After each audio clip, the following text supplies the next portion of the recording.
Summer storms can knock out your power for days, but not if you win this incredible generator package from our friends at Gen Tent and Westinghouse. No purchase necessary. Enter now for your chance to win a Westinghouse 6,500 watt dual fuel portable generator with CO sensor, plus a full Gen Tent safety canopy kit, clear apron, storage bag, and 30 amp extension cord. Total value over $1,900. Go to aroundthehouseonline.com or gentent.com/giveaway for full official rules and to enter today. Sweepstakes ends July 13th. Enter now. Stay powered up with Around the House.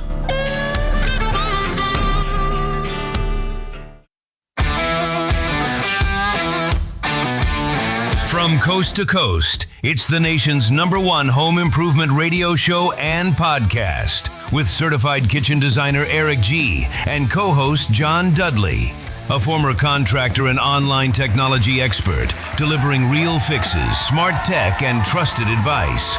Remodels, repairs, energy savings, smart homes, DIY. We've got your answers. It's Around the House. Dive in and get inspired. Welcome to the Around the House Show, your trusted source for everything about your home. I'm Eric G. Thanks for joining us today. We have got an episode for you guys today that we have been talking about for a while, and I've wanted to do it, and we finally have done it. We've got Titus and Kelly from Treadline Hardwood out there. They are my neighbors, and they got to come on the show because I believe what these guys are doing. And you know something, we haven't really dove into hardwood flooring and flooring like that like we should have in the past. So this episode is for you. Guys, welcome to Around the House. Hi. Thank you. Well, we're going to have a fun discussion today because I tell you what, flooring is one of those things that I think is very rightfully so intimidating for many homeowners out there. And it is something that sounds so easy, but to do it can be so difficult, or you got to be really skilled to do it, especially when it comes down to refinishing and things like that. I have seen so many contractor disasters, let alone homeowner disasters, of running down to the big orange store and grabbing the most aggressive sander and taking half the floor off with it. What do you guys see out there? I mean, we see a lot of that. And I guess generally speaking, it is a little bit more difficult than people realize when they start. And I would say the biggest thing is just what a lot of people don't realize is the devil's in the details when it comes to hardwood floors. I think anyone can go pick up a sander from Home Depot and bring it into their house. But when it comes to all the handwork and all the minor things around the edges and things like that's really where professionals shine opposed to a homeowner. No question. And I tell you what, I have seen so many horrific sanding jobs out there where it looks like you walk in a room and I'm like, this has more waves than the Pacific Ocean does in it, because obviously things were not done correctly. I can second and third and fourth that. I do inspections on wood floors all the time, and people don't realize how much technicality is required to sand a floor properly. And it can get out of hand very quickly. And it's all depending on the finish. I mean, Kelly, you're a little bit different in this, where Titus is really Treadline hardwood all the way through on that. That's what you guys do. But you're also one of the national experts, as far as what I could say about you, for flooring altogether. So you do a lot with Treadline. And then, of course, you've got a whole bunch you do outside of that. Yeah, I'm an inspector with the National Wood Flooring Association. So I go around when something does go wrong with the hardwood floor, and I inspect it on site, talk to all the people involved, find out kind of the hows, whys, becauses of the failures. And professionals can fail too. So it's not just homeowners. So that also speaks to how difficult it can be to get your floor right. So yeah, now I see a lot of things that go wrong, and try to help when I can, especially on the Treadline side, prevent those things from happening. So, but it's so crazy. People go out, buy that home, and maybe it was built in the 70s, 80s, or 90s, or even early 2000s, and who knows what finish is on there. And half the time it's some like weird white pickled oak or white oak or something that looks kind of a milky white or even a pink, and they think, oh, great weekend project, I'm going to fix that. And it's so far from the truth. Yeah, definitely. And then it gets so much deeper than just the sanding portion. We haven't even really touched down on finishes yet, as far as what finishes to choose, the application process, and then all the different chemical makeups between all of them to make sure that they play nicely together. And I've definitely seen my own horror stories of people calling me, having me come in and fix what they've done. And the kind of things people come up with is pretty crazy. Well, I think that one of the big problems that I see out there is that there's so many different finishes depending, right, on the age of the product that's down there. It could be waxed from the 50s. It could be an aluminum oxide that was pre-finished. And all those are way different preps just to get a finish on it, right? Oh, yeah. For example, some of the wax floors, things like that, you need different chemicals to strip them off. They'll clog your sandpaper, things like that. Aluminum oxide is its own animal in the sense that aluminum oxide is a type of sandpaper. So you find yourself sanding sandpaper with sandpaper. And even for us as the pros, depending on the size of the project, it takes twice the time for us to get through that. And then you have just like your water-based and your Swedish finishes. I don't know if you know about those, Eric. Yeah. They don't like to play nice either. So if you don't sand them all the way off, they won't mix when you put the new stuff back down. So it gets pretty deep. Well, especially when it's like basic 101. You're trying to mix water and oil. Yep. They don't go well together that way. So I get that. You've got waxes out there, which if you got any wax on it and you put something that's a water-based finish on it, it's just going to fisheye and create a mess. If it even cures, I bet. Yeah, I like to go ahead. I was going to say, there's also situations where, some of those older floors where you've got waxes and different things that have soaked so deeply into the pores of the wood. When the floor is sanded, that doesn't always come out completely. And sometimes the sanding, because of the heat and stuff, will actually reactivate it and come up to the top. And then it reacts with the finish. Right. So you can have some issues when it comes to that type of stuff, too, that you'd never know that any of that was even in the floor when you go to sand it. Yeah, that's those rookie mistakes that we see out there. And I think, to me, my favorite floor is a hardwood floor. I like I've seen enough issues with, there's a lot of people, just put the pre-finished stuff down. I get it. But to me, as a homeowner and as somebody doing the project myself, you're just not going to get the same look when you put a pre-finished product down. What's your guys' take on that? I'm not the biggest fan of it personally. Well, I mean, I guess it kind of depends, right? Because when it comes to pre-finished, there's tons of different levels, right? You have your solid pre-finished, which is going to be your real wood. And I guess in my mind, that's real wood. And you could refinish it just as many times as your sand and finish on site floor, right? And then you go into some of the engineered products, and some of those last just as long as the sand and finish on site, right? Because there's only so much that you can sand out of them before they're trash, no matter what. And then from there, you have the engineered, which is the cheaper stuff. Obviously, it's wood, but it's not quite a complete substitute. And so I guess from my opinion, as long as you're educating yourself properly and picking what works best for you and what you got, I've got no problem with it. Nice. Yeah. To me, I've always had dogs and pets and things like that. To me, I love that finish over the top. And I know it's not foolproof, but I sure love the sand and finish in place, because to me, it just gives it a smoother look. I don't have little micro bevels or something to catch dirt in and all that other stuff. But that's my take on it. And I know other people like that look, and I have no problem with it. It's a personal opinion. But to me, I sure like the look of just a well done finished floor that was done on site. I think something to note about that is the finishes that they put on site, the pre-finish, right? They're done at a factory, are very different than what we put on site. So, for example, what is put on site is typically something that has a little bit more stretch in it, right? Like a urethane type base of some kind, whether it's a water base or something like that. What they put on at factories it's typically more of an aluminum oxide type finish, which it's a harder, more, I guess you could call brittle finish versus kind of the stretchy finish. And so they wear it very differently. So a site finish floor, typically you'll get scratches, dents, dings, that kind of stuff. But a lot of times the finish is a little more stretchy, so you don't see it in the same way. You almost see like dents a little bit faster, especially when it comes to like pets and different things like that. Where the aluminum oxide, because of that brittle, that oxide is actually a crystalline structure. And when it scratches white. So you see it more presently. It may be a harder finish on like a scratch resistant test, but you see that scratch much more apparently on the floor. So some people think, oh, this finish isn't wearing well, it's not holding up or something like that. It's doing what it's supposed to be doing. You just see it in a different way. And a lot of people don't realize that until they're living on the floor.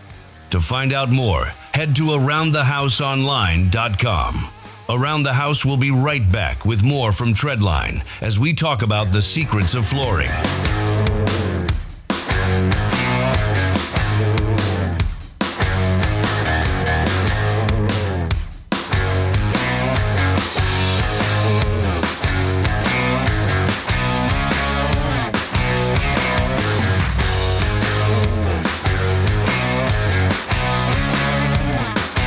Hey guys, Eric G here. Whether you're camping, tailgating, or running backup power near the RV, weather can change fast.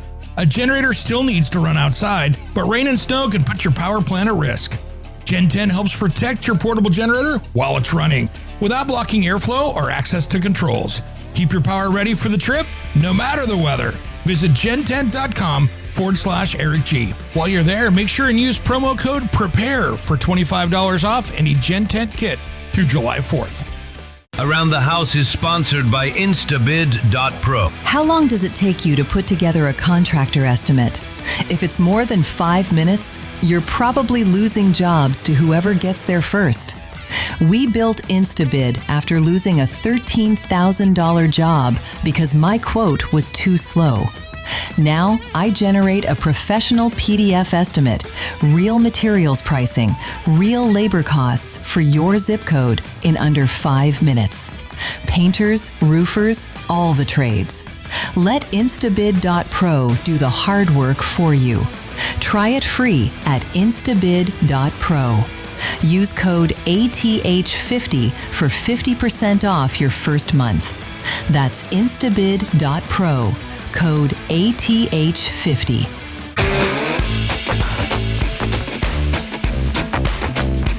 Welcome back to the Around the House show. Eric G. has been chatting with Portland, Oregon's Treadline Construction and have been discussing flooring for your home. Now let's get back to Kelly and Titus from Treadline. And the other issue is how do you fix that? You've got on a pre-finished floor, man, you're very limited on what you can do with that. Yeah, pre-finished floors, there's a couple issues. Number one, you're typically dealing with products that are warranted by the manufacturer for a certain number of years. And if you start to mess with it, you lose your warranty. The other factor is if you're going to fix it, generally speaking, it's hard to do individual boards unless you have leftover stock, right? If you bought extra when you first put the floor in, which a lot of people don't even think about. But yeah, if you don't have extra boards and you go to try to replace a couple of them, that floor may not exist anymore. Or you're dealing with old versus new, right? A floor that's been down and you've worn on it, it's been exposed to UV, oxidation, wear and tear, all of that. It's going to be a different color, different sheen, all of these different factors. You bring a brand new board and put it in the middle of your floor, it's going to look kind of crappy. Those are things to think about. Well, that brings up a good point. Wood species is a huge deal because I love a black walnut 8-inch wide plank floor, but if I've got windows, that's now an issue. I've seen some stuff where it's a view home and they've got a pool and it's reflecting off a couple surfaces and all of a sudden that stuff looks like driftwood in 2 years because all the UV is just destroying it. Yeah. I mean, so there's definitely differences between some of your species and your photosensitivity, right? And then on top of that, just the hardness level, depending on what people are planning on doing with their wood floors. You might want to think about how hard it is if you have kids or pets or something like that. For example, like Brazilian cherry is pretty common over here in the Pacific Northwest. We see it in a lot of the houses built in the early 2000s. Very, very hard. Comes out of the Amazon rainforest, but very photosensitive. So within about 6 months, it's already started its first color cycle, and it'll go all the way from kind of a pale pinky red color all the way to like a deep blood red. And the amount of times I've seen people flip their rugs, the ones that are underneath the sun, and it's just pale floor underneath. And the unfortunate thing is stuff like that, it just doesn't sand out. Those are just stuck forever. but very Now hard. they hope it catches up when they move the rug again. They do. Usually, if people move their rugs, usually by year 1 or 2, they'll start to blend together. But yeah. I've seen that happen so many times. I had a house probably 20 years ago in Seattle that they ran into some issues, and the painters had came in and taped off the floor.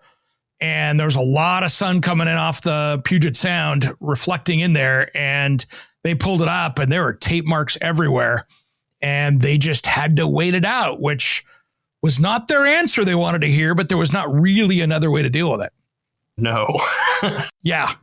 It was on the cabinets, so it had cherry cabinets. It was on the floor. It was just one of those things where it was just all right, guys. I mean, the contractors were in there trying to put halogen lights and taking the UV filters off, trying to get stuff to equal out. But it was a nightmare. And sometimes that tape can cause a headache with something that's really, really sensitive like that. Exactly. Well, it's important to note that all floors, all wood species are sensitive in some form or fashion to light and, again, oxidation, wear and tear, all of that. They will change color over time.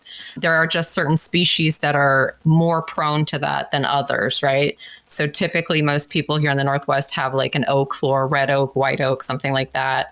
There are the popular exotics, Brazilian cherry, walnuts, things like that. But there are species that are more photosensitive than others. So if that's something that somebody would be concerned about, and if you're very sensitive and you can't stand having those lines or issues show up, then you should stay away from those species that are more photosensitive for sure. Well, in the 90s and 2000s, we saw hard rock maple going in places and things like that. And boy, that stuff can yellow and look not what you hope it look for. And pretty quickly, depending on the finish and, again, how much UV control is coming into that place, it seems. Absolutely. There are ways that you can kind of minimize some of that too. There are some additives that you can put into some of the finishes nowadays that are like UV filters. They act as almost like a sunscreen that'll slow down that process. I usually will recommend those if people do have photosensitive woods like maple or Brazilian cherry or walnut. And then also you can manipulate with color, so stain color, right? So you can utilize a stain color, which will also kind of act as like a sunscreen for your wood, and it will slow down that color change process. Again, it will absolutely still change over time. You just may not be able to see it with the naked eye, kind of a thing. So it's another way that you can kind of address some of those issues. That's cool. I like that. Now, there's so many a lot of changes I'm seeing out there when it comes to hardwoods. I'm seeing companies now starting to advertise. And again, I don't know the answer to this, but I'm hearing companies actually advertise, we've got waterproof hardwood floors. How do you do that? I scratch my head as a former contractor DIYer and go, all right, there's a cut in there someplace. How are you going to do that? It doesn't make sense to me. But is there actually a product out there that's kind of like that, at least? Well, when people are talking about waterproof floors, they're likely talking about some of your plastic vinyl products, the click materials, things like that, I assume is what you're referring to. And when it comes to those, the product itself, yeah, it's waterproof. In essence, plastic. It's just a chunk of plastic, right? But there's so many other factors involved. Like, could I install it at the bottom of my swimming pool and it would probably be fine? Yeah. But on the other hand, it's not impermeable to water in the sense that if someone spills something or something like that, it will still seep between the gaps. And then the real problem that you're going to have is because it's like a solid layer of plastic, this moisture gets trapped underneath it and it'll end up rotting out your subfloor. We've seen that countless times, and it seems to be, we see it more now than we have ever, in the sense that these LVTs and SPCs, these plastic floors have kind of taken the world by storm. And it's been a bit of a challenge for us, people pushing real hardwood, because it's real. And so we've started to see more and more of that start to appear. But I guess to answer your question, they are waterproof. Yeah, there's a hardwood company up in Seattle. I forget what their name is, but they're actually trying to promote a waterproof solid hardwood. And they say it's in their finish. I'm like, man, there's no way I would put that in a bathroom and expect that to get not damaged just with kids or anything else. But that's me. There are a couple products out there where they've used some sort of form or fashion to almost like impregnate the actual wood species itself with some sort of finish type material. They're pretty unique. They're not popular on the market, but there are a few out there. So it could be one of those products that they're utilizing that sort of technology. I've also seen some where instead of like a typical wood backing on like an engineered floor, they'll use a plastic backing. So it's an actual piece of wood that's kind of been almost seated in a plastic form of the core, if you will. So some of those they'll try to pass on as quote unquote real wood that's waterproof. And like Titus said, yeah, could you put it in your pool and it'd probably be fine? But there are other factors that may go into the fact that it's maybe not quite as waterproof, life-proof, impenetrable. A lot of those tend to be marketing gimmicks when it comes down to it. I mean, if you really look at the warranty information, a lot of times there's a lot of disclaimers. So just be careful what you're picking and make sure you understand the entire product is what I would say. Yeah, there was one time, this was probably 25 years ago when bamboo first came on the market, and I went, I'm going to try this. Maybe 30 years ago. It was a long time ago. It was when it first showed up at Costco. To find out more, head to AroundTheHouseOnline.com. Around the House will be right back with more from Treadline as we talk about the secrets of flooring. Beauty meets intelligence with Baldwin, engineered by a Level Lock, where luxury hardware meets smart technology. All the timeless elegance of a traditional deadbolt.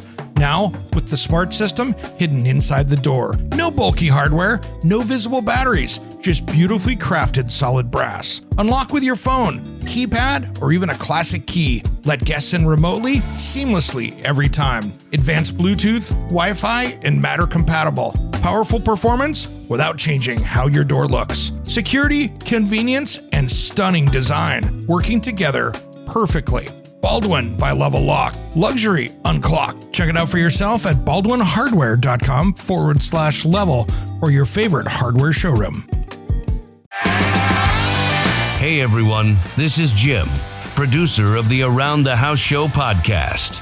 If you're listening right now, you already know we bring you the best tips, tricks, and expert advice to fix, upgrade, and maintain everything in your home without the headaches or the huge bills. But if you're catching us on the radio or borrowing a friend's phone, you're missing out on new episodes dropping straight to your device every week.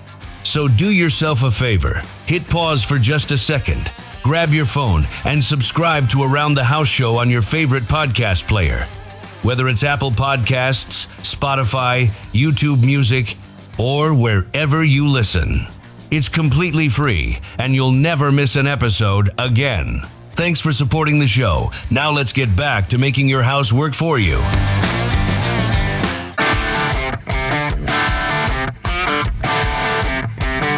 Welcome back to the Around the House Show. Eric G. has been chatting with Portland, Oregon's Treadline Construction and have been discussing flooring for your home. Now let's get back to Kelly and Titus from Treadline. And I went, I'm going to do this on my entryway and see how it worked. I had it in there for maybe a month and a half, and I'm like, this is coming out. It could not handle. I was like, this is the most horrible product.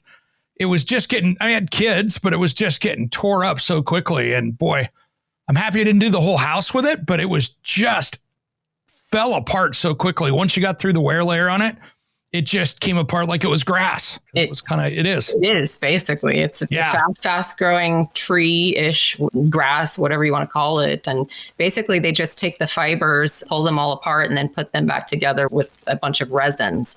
And they're very sensitive to moisture. So a lot of people don't realize that. So in an entry where you've got people tracking in mud and rain and whatever all day, obviously it's not going to be a good fit. A lot of the bamboo products that are now out on the market, they still have a very high hardness, durability to them, but they're so linear in their look. Every scratch, dent, and ding you can see right away. And then again, they're pretty sensitive to moisture. So they could be a right fit for the right person in the right home. Everybody's got a little bit different lifestyle, a little bit different expectation of what they want their floor to do. So finding the right floor, whether it's the right species, the right color, the right texture, the right format, whether it's solid or engineered or anything like that. There's a lot of factors that go into picking the right floor, and not every floor is right for everybody. Great point, Kelly. Great point. And One of the things too is you got to be very careful, where that's coming from, because I've seen some of the bamboo products come out with they keep it from turning black because they've dipped it in formaldehyde overseas, and you can have some other health issues with that if you're sensitive to that. It's something you got to be really careful with. Sure. There's certainly products out there. You want a quality product when you're purchasing something. It's a pretty big investment for just about anybody. This is not a small investment. Even if you're going for a lower cost floor, it's still a pretty big investment and something that you should be able to live on for decades if it's the right floor. But if you're choosing something that's a little bit inferior quality, you don't know where it came from, there could be all kinds of different things that could affect the outcome of how you wear on it, whether it's off-gassing certain things. Definitely do your research into the product and make sure you're getting something quality. Yeah, I totally agree with Kelly. And I guess on top of that, bamboo is kind of its own special thing in the sense that it's been a big victim of greenwashing. There's a lot of manufacturers or manufacturers in China or wherever that'll send these over, and they're advertised as eco-friendly products. And people will choose them over traditional hardwood because they think that cutting down trees is bad. But what they don't realize is that these bamboo floors are being created in a factory, right? They're being impregnated with resins and formaldehydes and who knows what else. And then they're being coated with different coatings that sometimes aren't the best, and then they're being sent across the ocean. Most of your traditional oaks that we see over here are usually coming from northern United States, southern United States, whether it's a red or white or Canada, and all they're doing is they're getting cut down. And most of these mills or these loggers sorry, I lost my train of thought. That's okay. Yeah, I mean, well, what you have is Titus. It's interesting because you've got a very clear path to market with that. They're cutting it down. It's going to a logging truck. It's going to the mill, everything else. Where I've seen videos of what was 15 years ago with some of the bamboo products where they get in there with a backhoe, they dig these big pits and fill it up with formaldehyde, and they're cutting the bamboo down, dipping that in before it goes out so it doesn't get to kill the mold, the mildew, and all that stuff on it. And then it goes out and gets made into flooring. And I'm like, yeah, that's a whole different path to market than what you see with the traditional hardwood. For me, pretty black and white. That's not green to me. It's way greener to be putting in a American hardwood there and get something that's fairly locally sourced. Yeah. And I guess what I was going to say was safe forestry practices are required by the U.S. at this point. If you're logging trees in the United States, you have to meet those certain regulations and have those plans in place. And there's just that China or wherever your bamboo is coming from, they're not practicing those sustainability practices when it comes to any of that. And obviously the journey from the forest to the mill to your front door with some of these traditional North American hardwoods is significantly better in a lot of ways. Yeah. So out in finish, and maybe Kelly, this is a great question for you on this one. There's so many different finishes that I'm seeing out there in the marketplace. And first off, when I tell people, hey, I'm thinking about doing my floors, I always say the first place isn't to go to the home center. Go to a place, if you're going to DIY this, understand the different products, because you don't want to be getting in the home center. You want to be actually working with people that actually know hardwood floors. What are the finishes that you're liking out there? And again, it's depending on the look, whether it's a matte finished oil-based or one of the new water-based finishes or urethanes out there. What are you seeing in the marketplace today that you like? So there's a couple different factors. One of the bigger ones is going to be durability, right? So how long is it going to last? Because you don't want to be refinishing your floors faster than you want to, because again, another big investment, right? So durability is a huge factor, and every single type of finish has a little bit of different durability. One of the specialties that Treadline uses is what's called a Swedish finish. It's an acid-cured, solvent-based conversion varnish. Sounds really scary. It's not. It's a good finish. It's a very good finish. As far as durability goes, it is the most durable thing that can be applied to your floor on site today. Then the second most popular one is probably a water-based finish. So instead of that acid-cured, solvent-based, right, you've got a water-based type finish, right? These finishes are typically 2-component, right? So kind of like an epoxy, but not quite so brittle.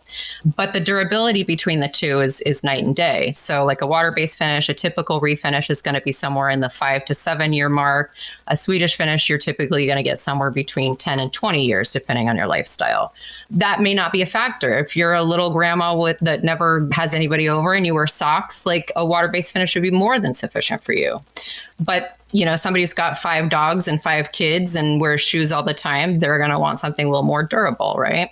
They also have very different looks. So like a Swedish finish typically gives you a little bit more richer, deeper, more, I don't want to say amber because that's a bad word in today's market, but a little bit more of an oil type look to the finish, where a water-based finish has a typical like white, milky, sort of like a plasticky look to it, which may also be very popular, right? So a lot of the like Scandinavian looks and kind of the more modern, lighter looks, that water-based might be a good finish for color.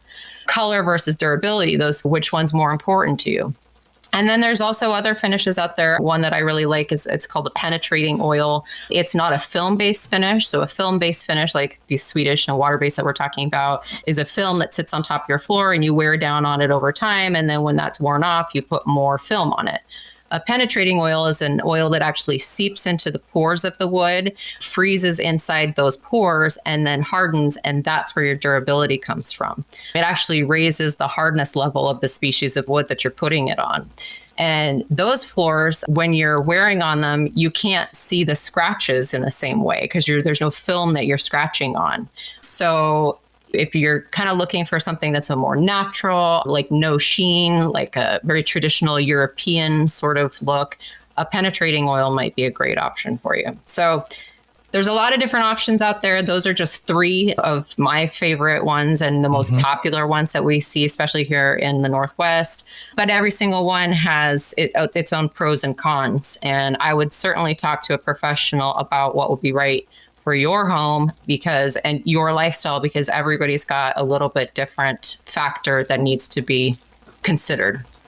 Yeah, that makes sense. And I'm sure, Titus, when you're out at the job site talking to people out there, there's 22 variables, right, that go into that decision-making process of what's going to be the right floor for you. Oh, yeah. Yeah. And it's a lot like what Kelly said. If you have dogs and kids and things like that, and you live more of the traditional American lifestyle. Everybody's in and out. Everybody's always doing things, right? Things like that. And you're looking to basically have your floors done and be done and very minimal maintenance. Typically, I push people in the direction of a Swedish finish, right? With the understanding that durability is the priority and maybe looks are second. When people are really trying to achieve that kind of European white oak look, which is really, really in right now, kind of that matte European white oak look, water-based is usually the direction I push them if they're willing to give up that durability. And then these penetrating oils that Kelly mentioned, they're a little more DIY friendly in the sense that they're a little bit more forgiving because you don't actually have a sheet of plastic on your floor that shows every little detail.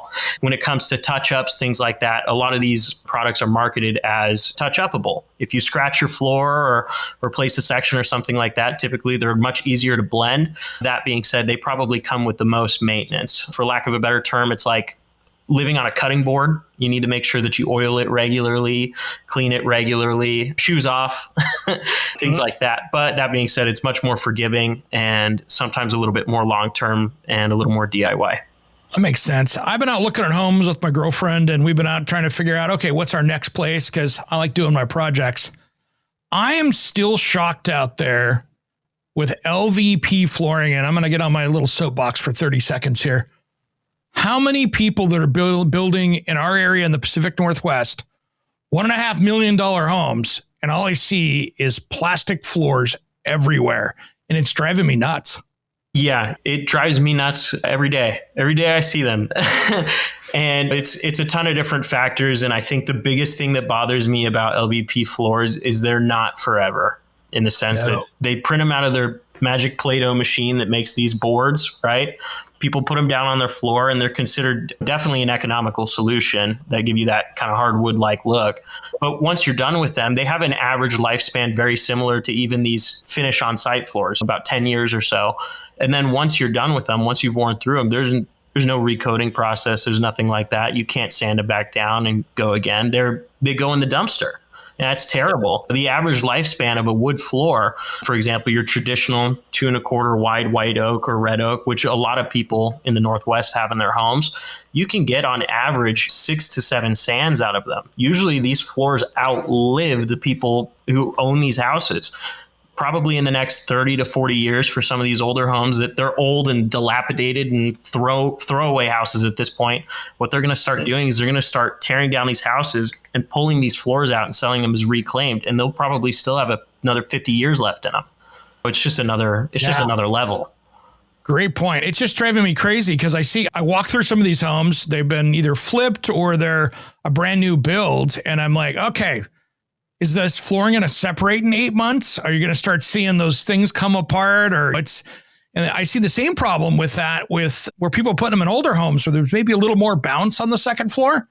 And all of a sudden those things just start coming across. We get so many messages in here of how do I fix my flooring? It's coming apart on the second floor. And you start asking questions.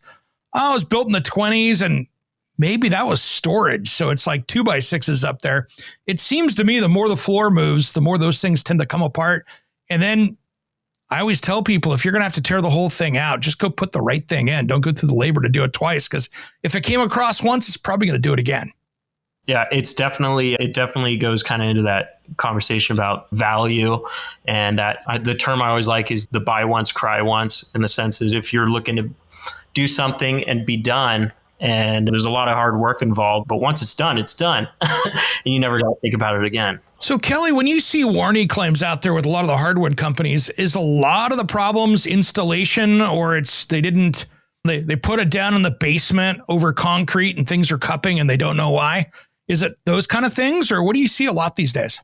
Generally speaking, yeah, it's more prep than anything, to be honest with you. So a lot of people, they're like, oh yeah, I can buy this product. I can put it in, super easy. It's do it yourself. Or if you have a professional come in and do it, no problem.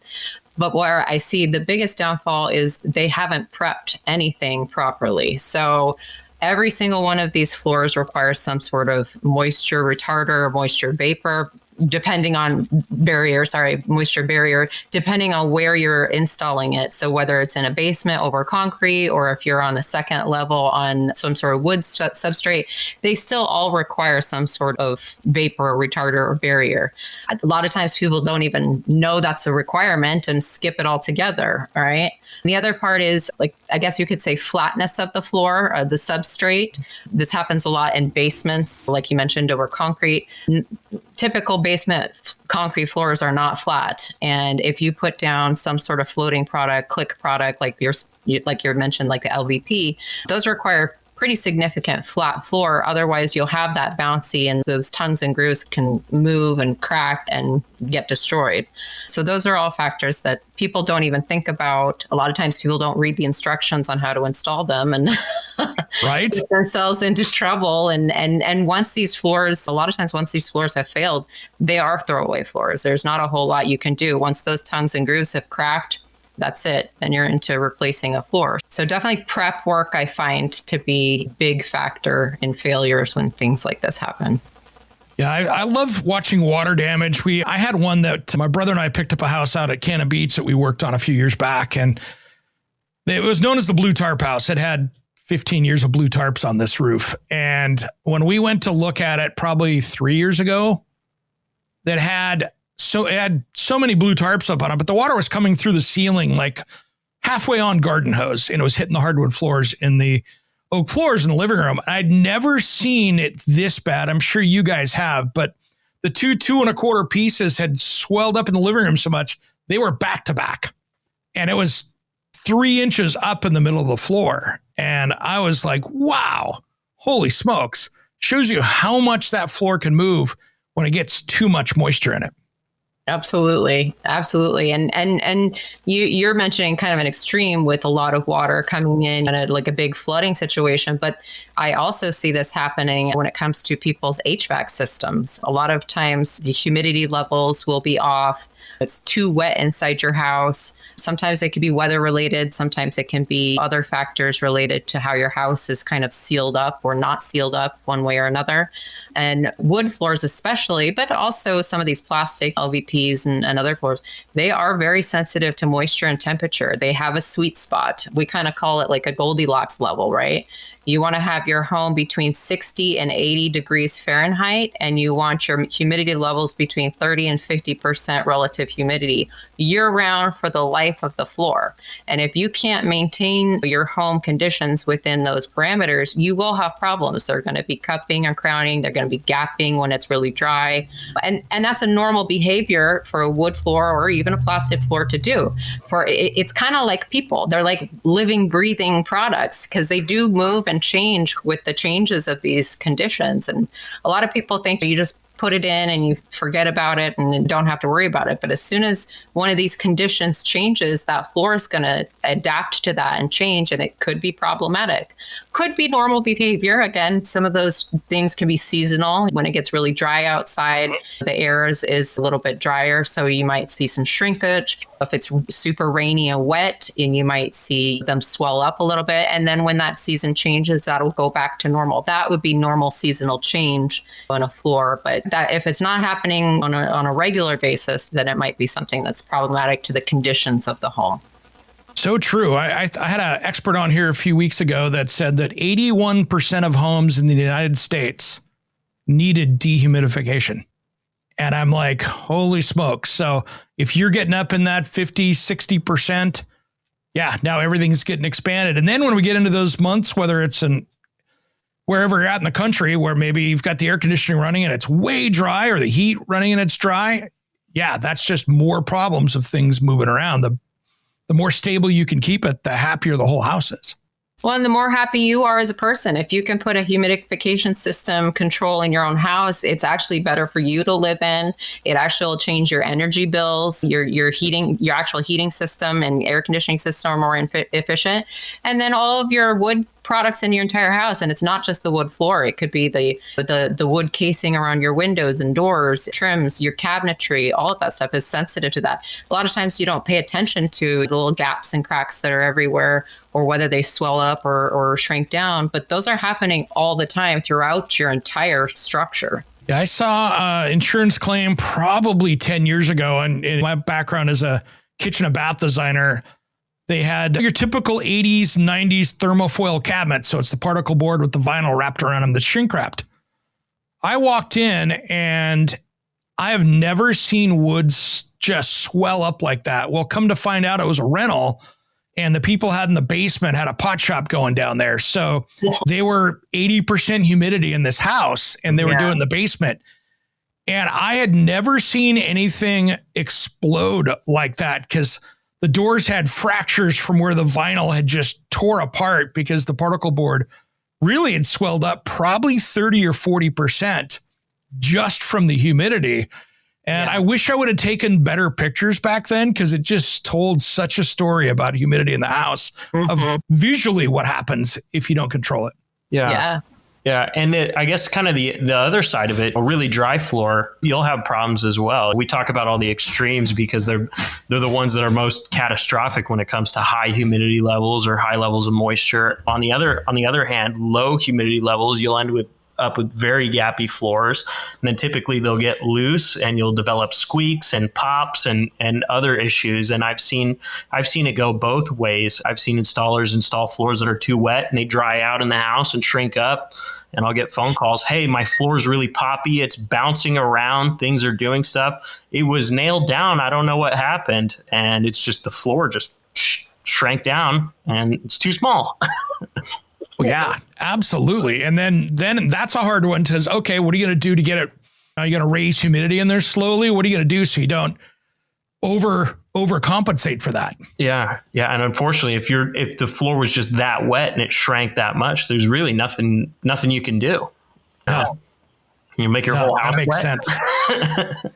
So I wanted to give a little public service announcement too for you DIYers and even contractors out there. If you're working on that old house and you see this black tar adhesive on the hardwood, slow your roll and do some testing. I have seen so many social media pictures out there of people, hey, I'm working on this, and what's this gummy stuff? I'm just going to sand it. That can be an issue. So be careful of that asbestos mastic out there. It can be an issue, guys. So be careful out there when you're trying to take down or save that old 1920s floor that maybe somebody in 1955 said, I'm not finishing, I'm putting this vinyl down. And well, you could have a hot mess going on there, and you could make it a lot worse if you don't handle it correctly. Titus, how do you guys deal with that stuff? Is that something where you just bring in the asbestos people, let them take care of it, then come in afterwards? Or what's the best way? I've seen it where it's almost cheaper to rip it out, unfortunately. Yeah, so it's a little bit dependent. Unfortunately, with asbestos, you have to call the asbestos people and have them take care of it, even if they have to tear it out, in the sense that we're not allowed to disturb it. Asbestos or lead paints, those need to be tested as well. After they're tested, obviously, we can do what we need to do. The gummy black tar mastic, even if it tests negative for asbestos, it's still quite a bit of work. Typically, we're actually using planers attached to our drum sanders, custom-made planers, to shave all that off, because you'll be there for weeks trying to get it off. I had that at my brother's house where we had that same thing, and he had an old house in Yakima, Washington that was 1920s, and the second floor had a fir floor down, but they had went down to Linoleum City or whatever and threw something on it and had all that black on it. And that was a nightmare. Tested it. It was fine, which I thought was kind of rare. I was happy about that, but there was no easy way to get that stuff off without making a hot mess. There's no easy way. Some things that we've done in the past is we've actually installed hardwood floors on top of their existing hardwood floors, which I know some people advocate against the layering, but when you have asbestos abatement, it can be a pretty costly fiasco when you have to deal with that. You are able to install wood floors on top of your existing wood floors. So you just run it perpendicular to your existing and you can add another layer. There we go. We all saw what happened to, what was that? Was that Trader Joe's here in Portland? When somebody, I don't know if you saw that one, Titus, but Trader Joe's was having some work done.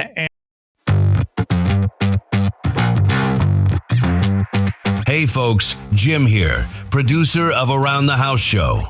You're loving the audio tips right now, but here's something new. Our full-length episodes and expert interviews are now on YouTube as video, so you can watch the demos, tool close-ups, and guest interviews, or just hit play and listen like a regular podcast. Just search Around the House Show on YouTube, hit that red subscribe button, and turn on notifications.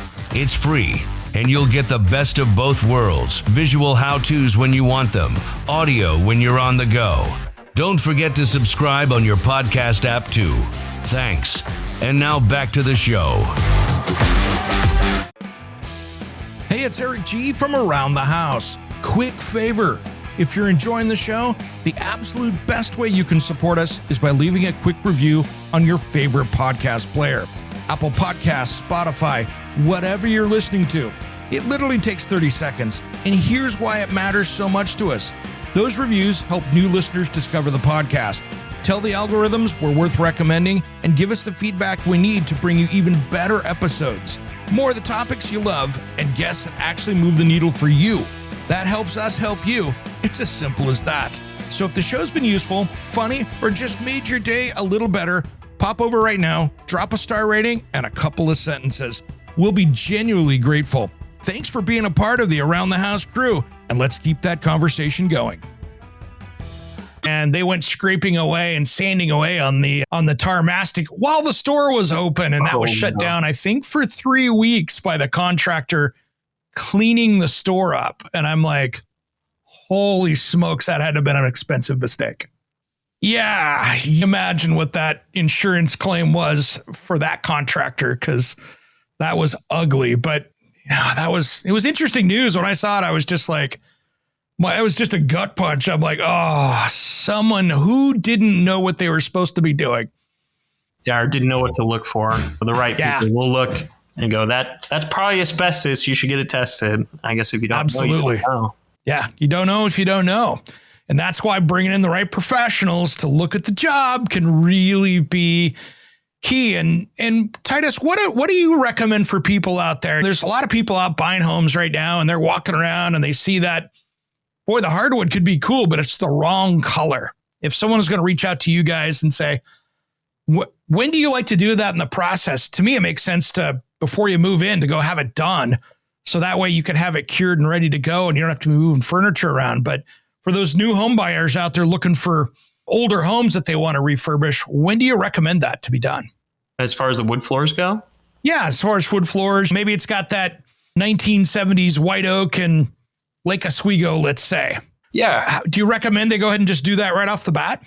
Oh, yeah. I mean, so even us as professionals, we try to be pretty efficient about it. And it's still a pretty painstaking process. We've got HEPA filters and dustless sanding systems in place, but it's still not necessarily a nice place to be. And moving all your furniture out, everything you have, everything that's on the wood floor has got to come out. And then typically people have to be out of the house when we're actually doing the finish coats on the worst case.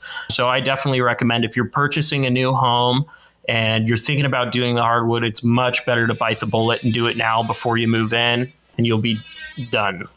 So, well, you're not spending the week out at the coast or doing something, going on vacation while it's done, because you can't really be hanging around there.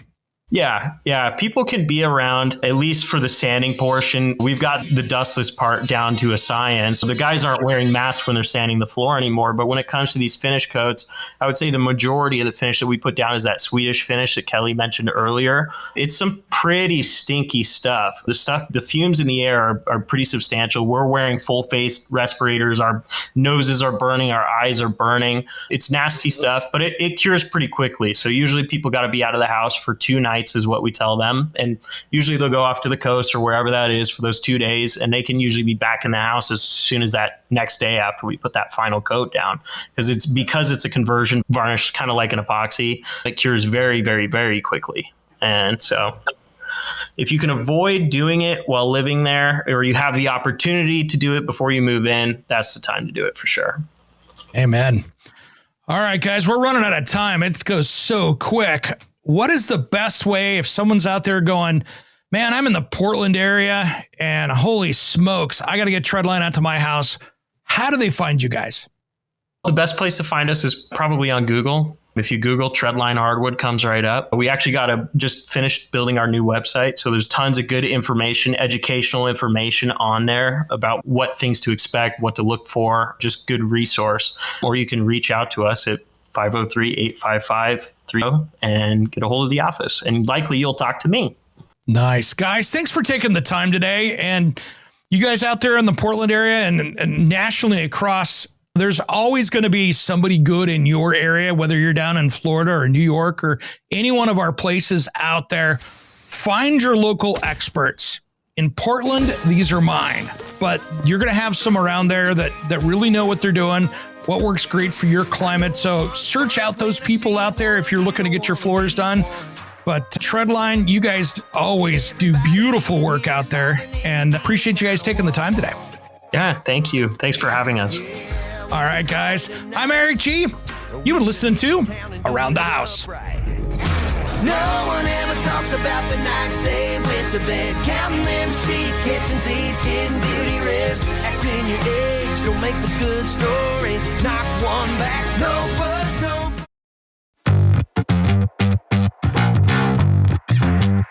Hey folks, Jim here, producer of Around the House Show.